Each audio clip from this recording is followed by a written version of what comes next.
Please. Thanks for being here today. అందరికీ నమస్కారం అండి.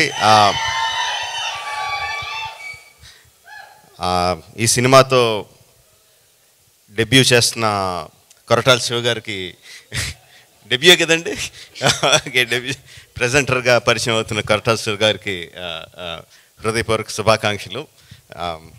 అంటే శివగారి సినిమాని నిజంగా ఫ్రాంక్గా కృష్ణమ్మ టైటిల్ ఒకటి ఉంది అంటే ఏదో టైటిల్ బాగుందని కానీ దాని మీద పెద్ద దృష్టి వెళ్ళదు. బట్ కొరటాల శివ ప్రెజెంట్స్ కృష్ణమ్మ అనగానే ఆబ్వియస్గా అందరికీ ఒక ఇంట్రెస్ట్ వస్తుంది. వచ్చిన అందరూ డైరెక్టర్ దగ్గర నుంచి, యాక్టర్స్ దగ్గర నుంచి, పనిచేసిన టెక్నీషియన్స్ దగ్గర నుంచి అందరూ శివగారికి థ్యాంక్స్ చెప్తున్నారంటే that is because of your support. I really that is one of the main reasons why the title catches our I.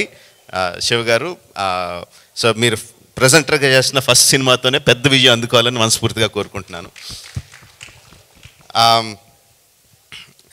Director మాట్లాడిన 4 ముక్కలైనా కూడా చాలా క్లారిటీతో ఏం మాట్లాడాలో, ఎంతవరకు మాట్లాడాలో, ఏం మాట్లాడితో ప్రేక్షకులకు అర్థమవుతుందో చాలా క్లియర్గా మాట్లాడాడండి. సేమ్ అదే సినిమాలో కూడా చూపించాడని నేను అనుకుంటున్నాను.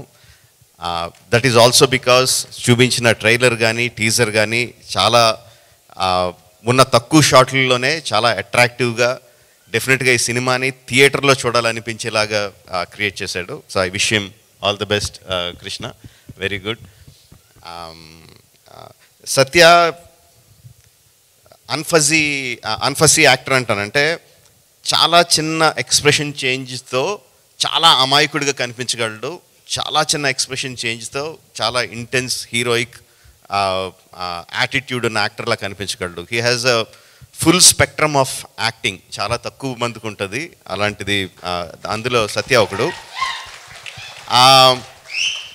చాలామందికి ఎలా ఉంటుందంటే అండి, every one knows Satya is a good actor. ఇండస్ట్రీలో అందరికీ తెలుసు, ప్రేక్షకులకు తెలుసు. ప్రేక్షకులందరూ కూడా సత్య చాలా బాగా చేస్తాడు అన్న మంచి అభిప్రాయం ఉంటుంది. But there is one film అలాంటి యాక్టర్స్కి one film which will suddenly make them shoot up in to stardom. I think Krishnamma will be that for Satya. All the best Krishna and Satya and all the team. Wish you all the best. Bhairava ఎక్కువ చెప్పకూడదు వాడి గురించి, but I'm very proud of him.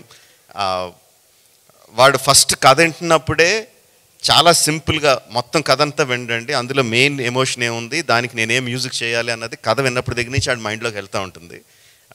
And దానికి ఇచ్చే music కూడా అంత ఇంటెన్స్గా, మధ్యలో కొంచెం గ్యాప్ వచ్చినా కూడా గ్యాప్ వచ్చిన వెంటనే మళ్ళీ నేను ఇంకేమన్నా బెటర్గా చేయగలనా అని చెప్పి మళ్ళీ he reworked on the rerecording of the film. ఆ విషయం నాకు తెలుసు. అండ్ ఇప్పుడు ఫస్ట్ టైం నేను స్టేజ్ మీద టీజర్కి ట్రైలర్కి ఇచ్చిన మ్యూజిక్ ఫస్ట్ టైం స్టేజ్ మీద వింటుంటే చాలా ఆనందంగా, గర్వంగా అనిపించింది. Very good job బైరీ, keep it up. And ఫైనల్గా ఒకటి చెప్పాలనుకుంటున్నాను.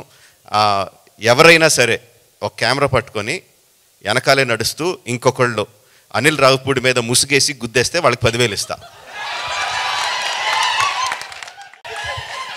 కాదు అనిల్ గారు, దయచేసి ప్రైజ్ మనీ తగ్గించండి సార్. ఓ 2 రూపాయలు 3 10,000 అంటే వచ్చేస్తారు. కాదు అనిల్ గారు, మీరు అడిగారని చెప్పి మీ పేరు చెప్పి డేట్ అడుగుదాం అనుకున్నా, మిమ్మల్నే ముసుగేసి గుద్దేమన్నారంటే ఇంకా okay sir, thank you. Will wait, మీరు చెప్పినప్పుడే వింటాము.